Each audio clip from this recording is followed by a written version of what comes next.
रहमतुल्लाहि व बरकातुहू। प्यारे नाज़रीन, आप सभी का इस्तकबाल है, आप सभी का खैर मक़दम है इस यूट्यूब चैनल पे। नाज़रीन किराम, मैं उम्मीद करता हूँ कि आप लोग अच्छे होंगे, बेहतर होंगे, खैर वाफियत होंगे, आपकी पढ़ाई अच्छी चल रही होगी। जैसे कि आपको पता है कि हमारे इस चैनल के ऊपर क्लास 10 से लेकर क्लास 12 तक की उर्दू की तैयारियां शुरू करा दी गई है। यानी 2025 में जो एग्ज़ाम होने वाला है उसकी तैयारियां उर्दू की इस चैनल के माध्यम से शुरू करा दी गई है। और माक़बल वाले हमने सबक के अंदर भी आपको ये बताया था कि हम आपको इस चैनल के माध्यम से आपके 3 क्लास जो है यानी 10th 11th 12th के अंदर जो उर्दू की किताबें पढ़ाई जाती है उसकी मुकम्मल तैयारी में आप तक लेकर मैं आपको कराऊंगा, ठीक है ना। और सिर्फ किताबी नहीं बल्कि इसके अंदर से जो भी यानी सवाल के जो भी एग्ज़ाम होता है, एग्ज़ाम के अंदर जो भी सवाल और जवाब बनते हैं ग्रामर से, उस ग्रामर को भी यानी कहा जाए कवायद को भी मैं आपके दरमियान लेकर आऊँगा। बस थोड़ा सब्र रखिए, रफ्ता रफ्ता सब चीज़ें आप तक वक्त से पहले सब चीज़ें आपको आपके दरमियान पेश कर दी जाएगी। तो चलिए शुरू करते हैं। आज मैं आप लोग के दरमियान लेकर हाजिर हुआ हूँ क्लास 11th का चैप्टर नंबर 3 का सब्जेक्टिव सवाल और जवाब। तो चलिए देखते हैं, शुरू करते हैं। तो सबसे पहले नंबर में आप अपनी किताब देख लीजिए, चैप्टर नंबर 3 का, उसमें लिखा होगा आप बताइए। उसमें सबसे पहला सवाल है कि अशफाकुल्लाह खान की पैदाइश और मौत की तारीख बताइए। यानी सबसे पहला सवाल यही बताया गया इसके अंदर कि अशफाकुल्लाह खान साहब जो थे उनकी पैदाइश क्या है और मौत की तारीख क्या है, यानी कब ये पैदा हुए थे और इनकी वफात कब हुई थी। तो उसके जवाब में देखिए, अशफाकुल्लाह खान की पैदाइश 22 अक्टूबर 1900 ईस्वी को हुई थी। कब हुई थी? इनकी पैदाइश जो है 22 अक्टूबर 1900 ईस्वी को इनकी पैदाइश हुई थी और मौत जो है 19 दिसंबर 1927 ईस्वी को हुई थी। यानी ऊपर में जो पूछा पैदाइश और मौत, तो पैदाइश तो इनकी हो गई 22 अक्टूबर 1900 ईस्वी और इनकी मौत जो हुई थी 19 दिसंबर 1927 ईस्वी को। यानी कि आप जानते हैं कि अशफाकुल्लाह खान साहब को जो है ये फांसी के फंदे पे जो चढ़ाया गया था 19 दिसंबर 1927 ईस्वी को फांसी के फंदे पे चढ़ा दिया गया था। तो गोया कि यही उनकी मौत की तारीख हुई, ठीक है ना।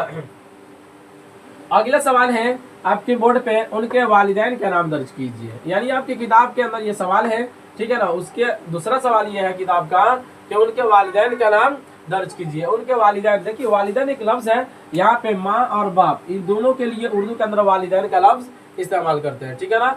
अगर वालिद साहब के बारे में पूछना है तो वालिद बोलेंगे और वालिदा माँ को कहते हैं, वालिद बाप को कहते हैं, ठीक है ना। अगर वालिदैन कहा जाए तो यानी दोनों, यानी माँ और बाप, ठीक है ना। तो उसके जवाब में जिक्र किया उनके वालिद का नाम शफीकुल्लाह खान और वालिदा का नाम मजहरुन्निसा था, ठीक है ना। उसके जवाब में क्या जिक्र किया? उनके वालिद का नाम शफीकुल्लाह खान और वालिदा का नाम मजहरुन्निसा था। अगला सवाल है कि 2 इनकलाबियों के नाम बताइए जिनसे उनके ताल्लुकात कायम हुए हैं। क्या कहा यहाँ पे कि 2 इनकलाबियों के नाम बताइए जिनसे उनके ताल्लुकात कायम हुए हो। तो उसके जवाब में जिक्र किया बनारसी लाल और पंडित राम प्रसाद बिस्मिल जैसे इनकलाबियों से कायम हुए। यानी क्या हुआ कि ये 2 जो पूछा गया, तो पहले नंबर में कौन है बाबू? बनारसी लाल है। उसके बाद कौन है? राम प्रसाद, यानी पंडित राम प्रसाद बिस्मिल। पूरा इनका क्या हुआ ये। तो ये दोनों आदमी, ये दोनों ऐसे थे जो इनकलाब के अंदर भी ये लोग शामिल थे और इनकलाब पसंद लोग थे। तो इन्हीं के ताल्लुकात क्या कहते हैं, इन्हीं से अशफाकुल्लाह खान का भी ताल्लुकात क्या हुआ था? जुड़ा हुआ था। आ रही बात समझ में? तो उसी को यहाँ पे कहा कि 2 इनकलाबियों के नाम बताइए जिनसे उनके ताल्लुकात कायम हुए हो। तो उसके जवाब में जिक्र किया फारसी लाल, बनारसी लाल और पंडित राम प्रसाद बिस्मिल जैसे इनकलाबियों से ताल्लुकात कायम हुए यानी कायम हुए, ठीक है ना। चौथे नंबर सवाल है सरकारी खजाने को लूटने के काम में उनके साथ कितने साथी थे। क्या सवाल है आपके किताब के अंदर कि सरकारी खजाने को लूटने के काम में उनके साथ कितने साथी थे। यानी उनके साथ का क्या मतलब हुआ? अशफाकुल्लाह खान साहब के साथ इनके कितने साथी मौजूद थे, इनके कितने साथी शरीक थे सरकारी खजाने को लूटने में। तो उसका जवाब में जिक्र किया सरकारी खजाने को लूटने के काम में उनके 9 साथी शरीक थे। उनके 9 साथी थे, यानी अशफाकुल्लाह खान साहब जो थे। उसी के सवाल में पूछा यहाँ पे सरकारी खजाने को लूटने के काम में उनके साथ कितने साथी थे। तो उसके जवाब में जिक्र किया सरकारी खजाने को लूटने के काम में उनके 9 साथी थे, ठीक है ना। चलिए अब अगला सवाल देखते हैं। 5 नंबर है उन्होंने अपनी फांसी से कितने दिन पहले और किस तारीख को अपनी माँ के नाम खत लिखा था। क्या कहा यहाँ पर, उन्होंने अपनी फांसी से कितने दिन पहले और किस तारीख को अपनी माँ के नाम खत लिखा। तो यहाँ पे एक सवाल है, तो देख लीजिए। उसके बाद उसके जवाब में जिक्र किया, उन्होंने अपनी फांसी से 4 दिन पहले और 15 दिसंबर 1927 ईस्वी को अपनी माँ के नाम खत लिखा था। तो ये कहते हैं कि ये फांसी से ये 4 दिन पहले अपनी माँ को ये क्या करते हैं, खत लिखते हैं। और उस वक्त जो तारीख थी 15 दिसंबर 1927 ईस्वी, ठीक है ना। यानी 15 दिसंबर 1927 ईस्वी को अशफाकुल्लाह खान जो थे वो अपनी माँ के नाम खत लिखते हैं। उसके 4 दिन बाद इनको फांसी पे चढ़ा दिया जाता है। उसी को यहाँ पे सवाल कहता है कि उन्होंने अपनी फांसी से कितने दिन पहले और किस तारीख को अपनी माँ के नाम खत लिखा था। तो उसके जवाब में जिक्र किया कि उन्होंने अपनी फांसी से 4 दिन पहले और 15 दिसंबर 1927 ईस्वी को अपनी माँ के नाम खत लिखा था, ठीक है ना। आगे बढ़े। 6 नंबर सवाल कहता है कि उन्होंने एक किताब लिखनी शुरू की थी, क्या वो तकमील तक पहुंच सकी। यानी एक सवाल ये है कि जैसा कि आपने चैप्टर के अंदर पढ़ा भी है कि अशफाकुल्लाह खान साहब जो थे वो एक किताब लिखना भी शुरू किए थे। तो उसी के बारे में सवाल में पूछा कि उन्होंने जो किताब लिखनी शुरू की थी तो क्या वो तकमील तक पहुंच गई। यानी तकमील तक का मतलब होता है क्या वो किताब मुकम्मल हो गई, छप गई। तो उसका जवाब में जिक्र किया कि जो किताब उन्होंने लिखनी शुरू की थी वो तकमील तक नहीं पहुंची, यानी कि अल्लाह को मंजूर नहीं था, वो मुकम्मल वो किताब नहीं हो सकी। अगले सवाल है 7 नंबर, यह मकतूब अशफाकुल्लाह खान ने किसे लिखा है, मकतूब इलेह का नाम बताइए, ठीक है ना। यानी क्या सवाल है, मकतूब यानी जो जेल से वालिदा के नाम जेल से जो खत रवाना किए थे तो उसी को ये कहते हैं कि ये मकतूब, यानी कि जेल से जो खत लिखे थे उसके बारे में कहते हैं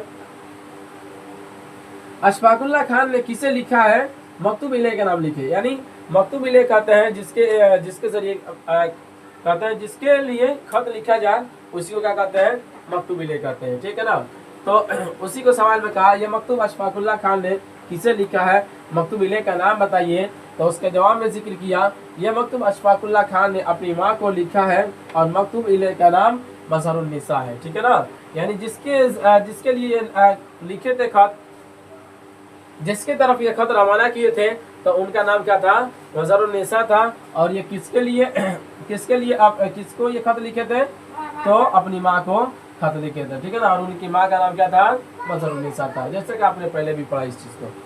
अगला सवाल है 8 नंबर, आप किताब के अंदर देखिएगा, किताब में दिया गया है पेशे नजर खत में मकतूब निगार ने सबों से क्या गुजारिश की है। क्या कहते हैं, पेशे नजर मकतूब ने सबों से क्या गुजारिश की है। यानी कि यहाँ पर सवाल जगह ना होने की वजह से हमने सवाल छोड़ दिया है। तो उसके जवाब में हमने जिक्र किया है कि पेशे नजर खत में मकतूब निगार ने सबों से यही गुजारिश की है कि अल्लाह तुम सबको सब्र जमील अता फरमाए। क्या गुजारिश की है कि अल्लाह तुम सबको सब्र जमील अता फरमाए और सब्र करने की हिम्मत दे, तौफीक दे और मुझ गुनाहगार बंदा को अपने साए आतिफत में ढांप ले, ठीक है ना। तो ये रहा आपके दरमियान सवाल और जवाब जो आपकी किताब के अंदर मौजूद है। फिर 8 सवाल जो आपकी किताब के अंदर जो दिया गया उसका जवाब तो आप तक पेश कर दिए। अब यहाँ पर नीचे में लिखा हुआ है दर्ज झैल लफ्जों के सेगा वाहिद लिखिए। क्या लिखा हुआ है आपकी किताब के अंदर, दर्ज झैल लफ्जों के सेगा वाहिद लिखिए। तो हमने यहाँ पे अल्फाज को भी लिख रखा है और ये अल्फाज जो है जमा है कि वाहिद, जमा है कि क्या है उसका फिर हमने वाहिद भी यहाँ पे लिख रखा है, ठीक है ना। तो देख लेते हैं, लफ्ज देख लेते हैं। यहाँ पे सबसे पहले नंबर में लिखा रखा है आइज़्ज़ा, ठीक है ना। तो उसका वाहिद क्या होगा, अज़्ज़ा होगा। क्या होगा बाबू, अज़्ज़ा होगा, ठीक। उसके बाद दूसरा लफ्ज है आपके किताब के अंदर अक़रुबा, इसका वाहिद क्या होगा, कुर्ब होगा। तीसरा लफ्ज है उसके बाद अहबाब, इसका वाहिद क्या होगा, हबीब। क्या होगा इसका वाहिद, हबीब होगा। उसके बाद खजाइन है तो इसका वाहिद हो जाएगा खजीना। ये जितने के जितने लफ्ज है ये सब के सब क्या है, जमा है, यानी प्लूरल है, सिंगुलर नहीं है, प्लूरल है। और ये सिंगुलर है और ये प्लूरल है। उसके बाद है तकालीफ, उसका ये वाहिद हो जाएगा तकलीफ। उसके बाद है क़ुयूद का वाहिद क्या होगा, कैद। फिर उसके बाद है मसाइब का वाहिद क्या हो जाएगा, मुसीबत। आ रही बात समझ में। और ये हमने लिख रखा है कि अल्फाज है, ठीक है ना। आपकी जो किताब के अंदर दिया गया वही अल्फाज है, उसी अल्फाज को यहाँ पे फिर जमा के सामने अल्फाज को जमा को लिख दिया और वाहिद के सामने इसका जो भी वाहिद होगा उसको हमने जिक्र कर दिया, ठीक है ना। तो इसको लिखने इसको इसकी जरूरत नहीं है आपको, बस ये आपको वाहिद का कर लेना है, लिख लेना है। यहाँ पे पहचान के लिए, शनाख्त के लिए हमने इस चीज को लिख दिया है। उसके बाद देखते हैं आधा है, क्या है ये, जमा है आधा जो आपकी किताब के अंदर है, उसका वाहिद क्या हो जाएगा, आदद हो जाएगा। क्या हो जाएगा, आदद। उसके बाद बरकात है जिसका वाहिद क्या होगा, बरकत।